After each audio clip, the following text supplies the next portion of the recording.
What's up,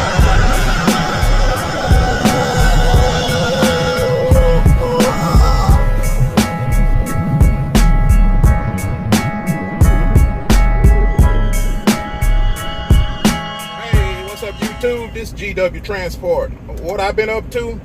Taking it one day at a time. Y'all know what's up. Y'all been watching my videos, taking it one day at a time. Well, this is a GW Transport update. When I came out, a few days ago, my truck wouldn't start. You know, I have a switch down here on the left, on the floorboard on the left side of my seat. When you have, no, it's not it's under the truck. On this Mack truck, it's down between the chassis and the cab. It's a power turnoff. When you have that power turnoff, that means you have a high parasitic load on your batteries, and if you're going to be going away from your truck over a day, you're supposed to turn that switch off. Anyway, I usually don't have to do that for a 34 reset. So I had to do it this time. Well, no, I never did it. But when I came back, my truck wouldn't start. I didn't have a load tester to load my batteries, but I looked in my dash, and my dash said 13 volts. So 13 volts, 4 batteries, the truck ought to crank. So 9 times out of 10, it's the batteries. So I went ahead and pulled the batteries out. There was a sticker on there that said the month and the year. It was year 24. Batteries last you about 2 years. They might last you a little bit over 2 years if you know how to open them up and put distilled water in each cell. You know, if you know how to do that, they'll last you over 2 years. I ain't have time to do that because I had a load to pick up. If I hadn't had a load to pick up, I probably still would have got rid of the batteries because I'm a highway driver. I'm not a local driver, but they'll last you a little bit longer. You know what happened? The water evaporates out of them. You got to fill them up. You know, they'll last a little longer.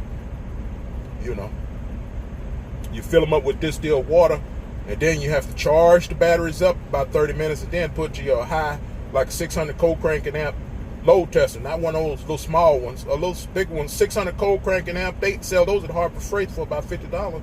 You can load test your batteries. I got one, but it was at home. So I got some of them Volvo batteries and put in there, and I'm back on the road. So I got that fixed. Man, I dropped one load. I got to a TA. I filled up at the TA, man. This is the second time. Check engine light came on. Check the codes. It had a few different codes to what it could have been. I scrolled on down to something that I could actually do on the road. It said poor DEF quality. And I had that before. Getting DEF fluid from the pump. It's like $4 a gallon from the pump. It's like $15 a gallon in the store. So poor quality DEF fluid makes it check engine light come on. Last time I had this problem, I actually disconnected my batteries and reconnected them and made the light go out. This time I didn't do that. I said, I want to see what's going to happen if I buy some premium DEF. I bought the premium DEF, the one that actually says it does some kind of cleaning. I bought one box, 2 gallons, put it in this truck, drove it for about 50 miles, I guess, 100 miles. Yeah, probably about 100 miles. Something like that. Anyway, the light went out. I didn't have to disconnect the batteries or anything. So what does that tell you? It was 100% stepped on DEF. If it ain't strong, it's stepped on. I will not be getting DEF fluid at a TA again in my life. Also, I was at a TA, and the lady told me fuel quality is bad. They getting dirty fuel. They trying to say it's because of Trump. So I don't know, man. That's kind of, also, I remember I was at a TA, I was in Arkansas or Memphis, and there was a tanker truck sitting beside me trying to get all of the water out of the fuel, out of the tank. He had it loaded with fuel. He was trying to get all the water out of it. Now, he was sitting on the TA parking lot. He could have just took his sleep break there. That don't mean he was delivering at TA. But it was a little small tanker company. They delivered oil and they delivered diesel. And between loads, they washed the trailer out with water. And dude said, old man said, it's hard to get all of that stuff out of there. So y'all remember that. And another thing that I learned with fuel water separators, when the separator, the water molecule is bigger than fuel molecule. So the fuel water separator prevents the water from going all the way through the filter. That's why it fills up. So when your filter fills up all the way, drain it out. You're draining a lot of water out mixed with diesel. And somebody ought to try that. I've been draining mine. I ain't never let mine, since I had a problem with my fuel water separated once before. I'll drain mine out a little bit. But you guys ought to try that. Keep you from buying a fuel. Keep you, always good to have a spare fuel water separator in your bunk. But instead of replacing it, shut your truck off, drain it almost all the way out, but not all the way out. Drain it till it's like, drain 3/4 of it out. That's what I would do. A little bit more than 3/4. Drain it halfway out. Drain it halfway out. I don't want to get nobody in trouble. Drain it halfway out, drive it, and next time you stop, drain it halfway out again. That's how you do that. There's a little spigot under your fuel water separator. They all have a little spigot the way you can drain the water off. Keep you from buying a fuel water separator. And also, I met a guy today at the pump. Remember I told you, I was saying, these guys, why is these guys buying all this high priced stuff? And I got the 411 from this driver. He told me exactly why. They knew something I didn't know, but I just figured. They buying it because they know the death step don't come from the pump. I got his video too. I got 3 different videos of what GW Transport been up to. Everybody out there stay blessed.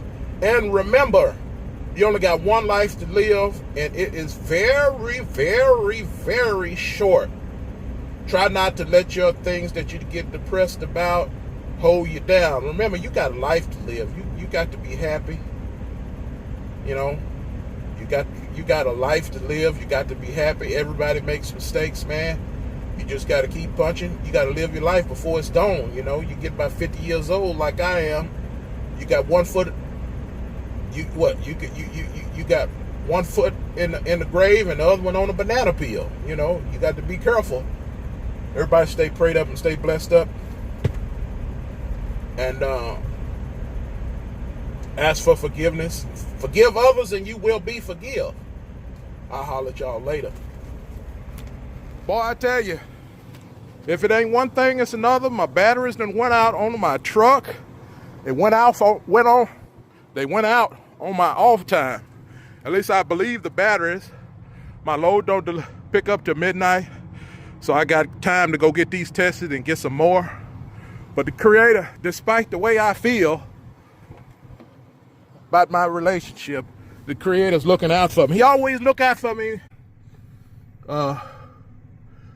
So went out on me. It didn't go out on me on the road. So that's a good thing. So I save money. I don't have to pay nobody to do it. I can go pick some batteries up. Everybody have a blessed day. What's going on, YouTube? Let me tell y'all something.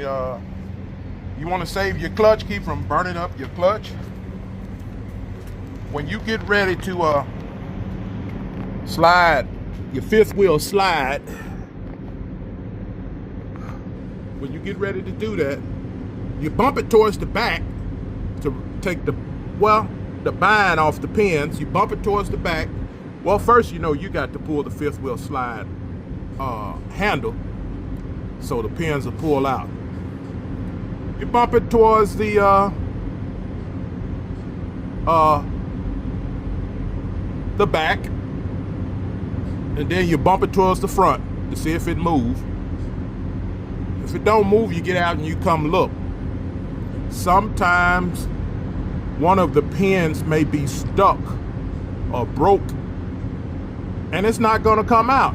That's when you're going to burn up your clutch. If you notice the guys on the yard dog watching you try to slide that not fifth wheel, the trailer tandem slide, if they watching you, that means that they done seen somebody fuck their truck up trying to drive line popped out or clutch burn up trying to slide the trailer slide. And if your trailer slide arm won't stay out, pull it out and put a pair of vice grips on it, clamp the slide handle so it stays out. Check your pins. If one of the pins look like it's been beat on, it's not coming out. You can't slide it. But if you get the pin slid out, you got a heavy load. All the pins you checked, all your pins are slid out, but the truck still won't slide. That means it's a little binding. Well, you go around, you do this to each one of your pins, and you go to each front corner of the slide. It's not going to take much. You go to each front corner of the slide, put a little oil right under there. You don't have to go all the way down the slide. You just put it in this corner and about a foot in front, and do that on this side too, and the oil will push itself all the way down the slide. So you put it right up in that corner, and then you spray the rail about a foot ahead, and then when you try to slide it on the slide. Now you might want, if you're trying to slide the tandems back, you want to, if you're trying to slide the tandems to the front, which means if you're trying to slide the tandems to the back, you might want to spray the back. But if you're trying to slide the tandems to the front, which means you're backing up the truck, you grease the front. If you're trying to slide the tandems to the back, which means you're going forward, you might want to grease the back the same way we did this. This will save your clutch. So when you first pull the pin out, pull the pin slide handle out, you bump it to the back, you bump it to the front, and try to slide it. If it don't slide, get out and look and make sure all your pins out. Then give it a little bit more tug. If it's too hard to tug, don't fuck up your clutch. Get out and put a little oil on it. That'll save your clutch, save your drive line. And the biggest tip of all, if the yard dogs watching,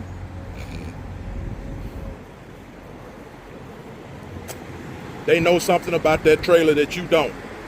Either the trailer is sitting on the yard high and they waiting on you to try to bump under there to see if you're going to pay attention that the trailer's sitting too high before you try to hook it, or something's wrong with the tandem slide. Something wrong with that trailer. If the yard dogs is watching you in that trailer, that means something is wrong with it. Who say that? The guy for the info right Oh! there. And they say 60 minutes, your truck's gonna run 5 miles an hour. When you put the, When they put from the pump, the TA. That happens. No, everywhere. Everywhere? Yeah, because this is better quality. Yeah, it's expensive, but Expensive, yeah. but Then the first time I had a half tank, so I had the chance to put these ones. Yeah. And mix it up. Yeah. And it was okay. And the second time it was full, so I had to drain the whole thing. And with this one, no problem. you know what I do? So I learned the lesson. I put one. I mix it with the cheap. I mix the cheap. Exactly. Yeah. But I Save a know. little. Yeah. I know. This company, you own and operate this company? That is my truck, Oh, okay, yeah. I mix a one with the cheap, But the Yeah. TA, man, what happened to me? Every time I go to the TA, I don't. it's no good. They asked me for a Loves pack. I don't have even Loves. I got Philo the Flying J. Oh, yeah. I don't see any right here, so Oh, I don't even have a fuel card for Loves. You don't? No. Pilot, I don't have no trouble with Pilot. Philo the Flying J. Yeah. Since I started, before I got TA, Petro, Loves, everywhere, and when I started Philo the Flying J, peace of mind, no problem. No problem. Yeah. I'm gonna put you on the YouTube, man. 30 years doing this and I didn't hear nothing. It's good. But I learned this, they say 5 miles an hour and I had You like, oh. It's happened. Twice. Space little more, but okay. And the light go out, huh? Yeah. Yeah. And then they say poor quality. Poor quality. Shows right there.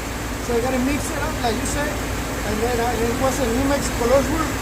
So I got room like two. And it started like 50 minutes later, boom, till they mix it up. It's good. Yeah, better pay. Yeah. All right. Okay, man.